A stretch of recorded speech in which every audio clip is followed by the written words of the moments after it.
Bill Lyons is author of Patriots, a book about the history and evolution of the conservation movement in Australia. In it, he looks at many of the battles that have been fought, some lost and some won. Good morning, Bill. What about some outstanding losses? Well, one of them occurred in Queensland, and that was a long struggle for the bat caves in Mount Etna, which is north of Rockhampton. It's an old plug of limestone that sticks out in the plains around there, and for thousands of years it's housed a number of bat colonies, different species of bats. It has been marked for mining for the landstone since early the 20th century, and conservationists got interested in the preservation of Mount Etna in the early 1970s because of the threat that mining posed to the bat colonies that inhabited the caves that dotted the mountain. Were they ghost bats? There were ghost bats among them. There are other species there, some of them unique to that area, and some of them in tremendously large colonies, inhabiting different caves within the mountain depending on that cave's temperature and humidity. Different caves suited different kinds of bats. So you had this tremendous hill of life, as it were. And from the 60s onwards, there were people, cavers in the first instance, who were interested in defending this place. Mining had taken place there on a small scale for a long, long time. But from the 1970s, people started getting more and more involved, including Judith Wright, by the way, who we've mentioned in previous programs. So various organisations were formed, centred in Rockhampton, and at the same time the state made some promises to protect and then reneged on promises. Earlier on there were several mining companies involved. They consolidated into one mining company which had very ambitious plans to mine very large areas of the mountain. Their mines would encroach on the bat caves.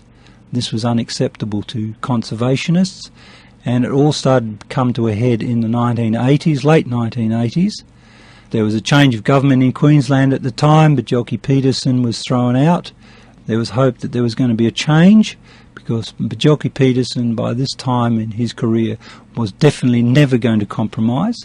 He was running at that time purely on bloody-mindedness. There was some hope that because he'd left, that the new government might be prepared to compromise and might be prepared to concede that, yes, the bats were at risk. Was there a pressing need? What were they mining? Limestone? They were mining limestone. It was pointed out that there were many, many other alternative deposits of limestone. But by this time, because the campaign had been running so long, because the confrontation had been of such duration, I think that the miners had dug themselves in. That to bail out now was going to be a loss of face. You know, people look for economic explanations, they look for explanations in forces. We should never overlook the human explanations for what people do. People don't want to lose face. People are bloody minded. People are interested in preserving their power. These are very important considerations when you're involved in politics. Well, the media definitely don't help here. Whenever anybody in politics changes their mind, even if it's something good, it's called a backflip. Yes. Or they've been dumped.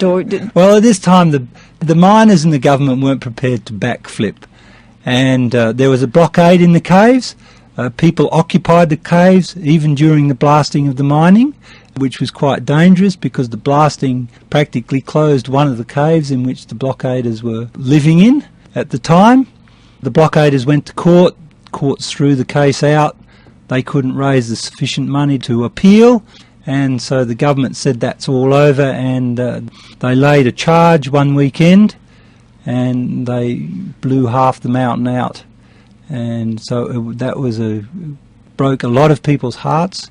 Probably killed a lot of bats. Yes, too. Almost outrages of protest across Brisbane. Even the Courier Mail thought that it was a dastardly deed and said so in an editorial. But of course by then the damage had been done. By the late 1980s, the miners had actually assembled quite a large stockpile of limestone, which wasn't of immediate use because there was enough for the uses of which limestone is put, but they were still going to blast the mine and dig out more limestone. And this they did, and the limestone that they mined as a result of the blasts that finally destroyed the campaign and destroyed the caves which the conservationists were seeking to protect. The limestone that came from that activity was then subsequently not used for many, many years. But the miners had to prove a point, the government had to prove a point, that they were not going to be dictated to by conservationists. And that they had more power. Yes. That is a sad tale, particularly, as you say, the bloody-mindedness of it and the uselessness of what they did. That's Bill Lyons with another tale from his book, Patriots. Thank you, Bill. Thank you. As the name implies, the little bent-wing bat is tiny, weighing in at 1/4 of an ounce, 8 grams. They're not rare, but much of the nation's population uses Mount Etna. Good news for district farmers. These bats eat insects, half their body weight at a sitting. Every summer, pregnant females desert their mates for a special place on the mountain. A geological freak, a warm cave. It's called Bat Cleft, and inside the body heat of the bats is trapped. A natural humidity crib.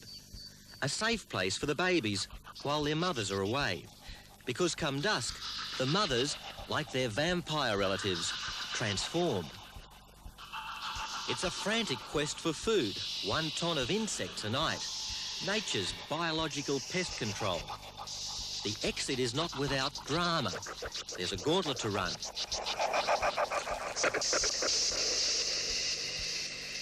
Scores of predators, and with 100,000 potential victims, a stream of 60 a second. It's like fish in a barrel for the pythons.